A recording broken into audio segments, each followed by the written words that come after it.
Taigi, praėjusią savaitę buvau susitikusi su asmeniniu treneriu Bronium. Šiandieną skubu į susitikimą su sveikos gyvensenos specialiste Indre. Man labai įdomu sužinoti, kągi jinai mums papasakos. Eina. Nijolė, kaip ir kiekviena moteris, ilgus metus kovojanti su beribiu noru valgyti ir nemažesniu troškimu išlaikyti tobulas kūno formas, yra pasiruošusi iš esmės pakeisti savo gyvenimo būdą. Žinoma, tiesiausias kelias tai padaryti – pasinaudoti sveikos gyvensenos specialistų rekomendacijomis. Ta šį rytą ir ketiname padaryti. Mūsų sveikatos piramidė jau yra šiek tiek pakitusi, nes buvo daromi tyrimai ir rasta labai daug įvairiausių mitybos sutrikimų. Tai viena iš aspektų yra, kad žmonės tiesiog pradėjo nebežinoti, kaip maitintis. Dauguma žmonių trūksta įvairiausių mineralų ir per mūsų tą greitą gyvenimo būdą nespėjame susikontroliuoti, susižiūrėti, ką valgyti, kaip valgyti, kada valgyti ir taip toliau. Vis dėlto, kaip yra pakitusi ta mitybos piramidė? Būtent apačioje piramidės yra atsiradę 8 stiklinės vandens, kur žmonės tikrai pamiršta, gal net nenori, nėra ir poreikio iš vienos pusės, bet tai yra būtinas aspektas.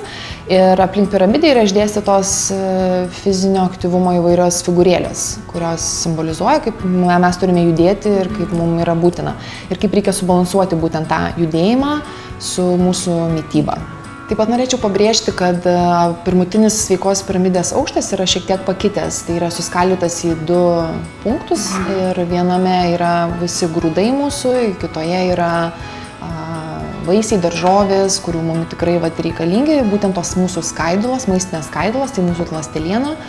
Ir žmonės apie tai labai mažai iš tikrųjų dar žino ir pamiršta, nes užsikemša būtent antro aukšto visokiais. O kas yra antram aukšte, priminkit? Tai būtų mėsa, aliejai.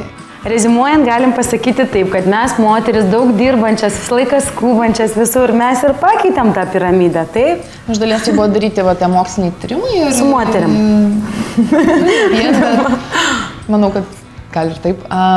Tai buvo parodyta tyrimuose, kad iš tikrųjų žmonės labai mažai naudoja būtent tų maistinių skaidulų, kurios yra būtinos mūsų organizmui. Pasakykit tiem žmonėm, kas galvojat, kas tai yra ląsteliena, kas yra maistinės skaidulos, kas tai yra. Tai yra grūdai, sėmenys įvairiausios, kai mes tai bendrumoje paėmus, tai būtų tai mūsų visos daržovės, vaisiai, uogos, kuriuose tikrai yra gausu ir taip pat grūduose jų yra.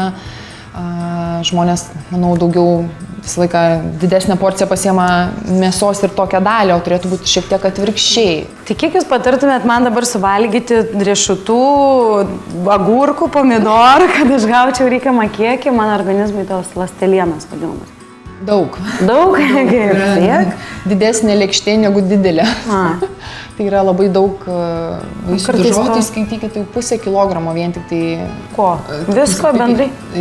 To viso vaisių daržovių vien tik tais. O papildomai dar palaukit kiti mikroelementai mūsų yra, kur irgi yra labai svarbu. Galim taip ir sustorėti? Ne, šitų ne, nes iš tikrųjų nuo jų labai gali pasisotinti. Mano asmeniškai ritmas yra labai sudėtingas ir, sakykime, sveikai gyvensenai tai yra praktiškai neįmanoma sveikai gyventi ir maitintis. Tai būna ryte išvažiavimas 7 ryto iš Klaipėdos ir pajudėjimas į Vilnių, stoji degalinėje, suvalgai vieną sumuštinį, prie Vilniaus valgau jau antrą sumuštinį.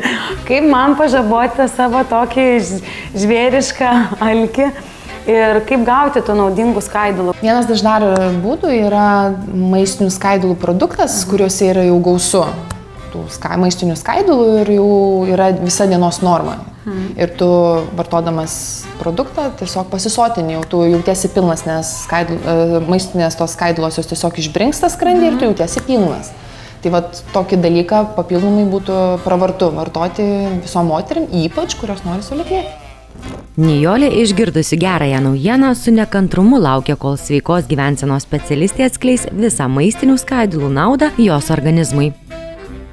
Tai va, Nijolė, jeigu važiuodama iš Klaipėdos į Vilnių nori nesustojinėti 2 kartus pakeliui valgyti, tai šis maistinės skaidulos tau padėtų gauti pilną normą dienos. Ir ne taip norėčiau valgyti. Ir taip, nes tu užsipildai save ir net netiek nori valgyti. Taigi, mielosios, jei suvalgyti kilogramą vaisių ir daržovių per dieną jums atrodo neįveikiama užduotis, tuomet subalansuoti maistinių skaidulų produktai gali tapti puikiai išeitimi, norint sureguliuoti savo mitybą, palaikyti normalią žarnyno veiklą ir netgi sumažinti cholesterolio kiekį kraujyje, kuris beje šiais laikais kankina ne tik vyresnio amžiaus moteris.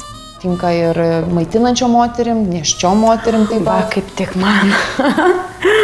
Va taip va tau, Nijolė. Tik iš natūralių žaliavų gaminami maistinių skaidulų produktai puikiai tinka ir nėštukėms, ir mamoms maitinančioms vaikus. Pripažinkime, jų dienos režimas nemažiau įtemptas nei daug dirbančių moterų. Po sveikos gyvensenos specialistės patarimų užsisakėme kai ką sveiko ir netgi skanaus. Štai ir mūsų patiekaliukai. Pagaliau valgysim skaniai ir sveikai. Nepamirškime, kad vidutinio ūgio ir sudėjimo moteris, nedirbanti fizinio darbo, per dieną su maistu turėtų gauti apie 2000 kalorijų. Gerai subalansuota kasdienė mityba turėtų sudaryti apie 10–15% baltymų, 30% riebalų ir 60% angliavandenių. Kad būtų užtikrintas geras virškinamojo trakto darbas, reikėtų gauti maždaug apie 30 gramų skaidulinių medžiagų. Kaip tai atrodo realiai? Tai padės išsiaiškinti sveikos mitybos piramidė, kurią pravartu turėti visuomet po ranka.